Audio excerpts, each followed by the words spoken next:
নিতে পারছিলেন না। এবার কিন্তু সেটা পরিস্থিতিশীল, সবাই গাড়ি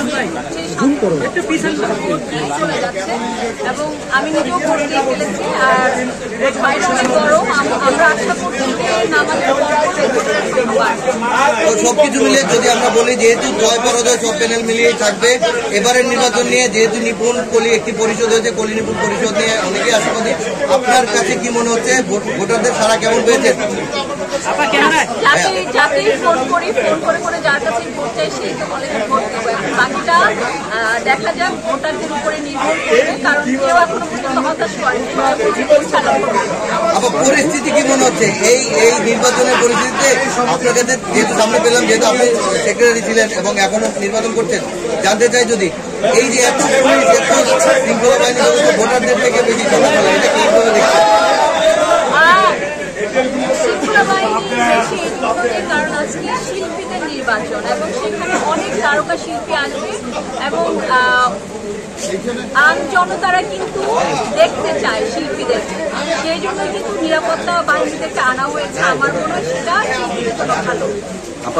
এখন পর্যন্ত আমরা দেখছি উৎসব মুখর পরিবেশে করছে, আপনি দিনরাতে কি প্রত্যাশা করছেন, কোন ধরনের সংখ্যা কি রয়েছে? না, আমার কাছে কোনো সংখ্যাই নেই। আমার মনে হচ্ছে এভাবে নির্বাচনটা পার হবে।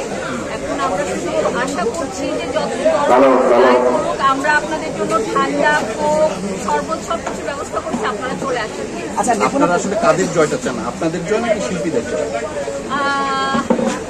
আমরা আসলে শিল্পীদের জয়টাই চাই, শিল্পীরা যাকে জয় করবে সেটাই একটু মানতে হবে। আমরা দেখছি যে মাইকিং করে হচ্ছে ভোটারদেরকে ডাকা হচ্ছে, বিষয়টা কেমন হচ্ছে যে প্রার্থী এবং নির্বাচন কমিশন ভোটারের অপেক্ষা করছে? যেহেতু আজকে শুক্রবার আর ঈদের পর ফার্স্ট শুক্রবার, এটা এখন কিন্তু ছুটির আমেজ কাটেনি, এখনো অনেকেই আসেনি। আমরা কিন্তু ঈদের পরপরই একদম নির্বাচনটা আরম্ভ করেছি। অনেকে কিন্তু রাস্তায় আছে, কেউ ল্যান্ড করছে, আমার কাছে কিন্তু নিউজ আছে কেউ এখনো ল্যান্ড করছে, কেউ রাস্তায় আছে, কেউ এখনো যমুনা ক্রস করছে, কেউ পদ্মা সেতু ক্রস করছে, চলে আসছে। কিন্তু গতবারের মতো যে আমেজটা ছিল, এবারে কিন্তু সেই আমেজটা আমরা লক্ষ্য করছি না, শিল্পীদের আনাগোনা খুবই কম। আপনারা আর একটু থাকেন, আপনারা তো সারাদিন থাকবেন, সারাদিন থাকেন, আনাগোনা কম এখনই তো বলতে পারছেন, আর একটু থাকেন, তারপর দেখেন। বিপরীত প্যানেলের কোনো শুভকামনা থাকছে কিনা? বিপরীত প্যানেল প্যানেলের পাশে তো আমি দাঁড়িয়ে আছি, দাঁড়িয়ে তো সারাক্ষণই শুভকামনা করছি। আশা করি ওনারাও আমাদের শুভকামনা। Thank you.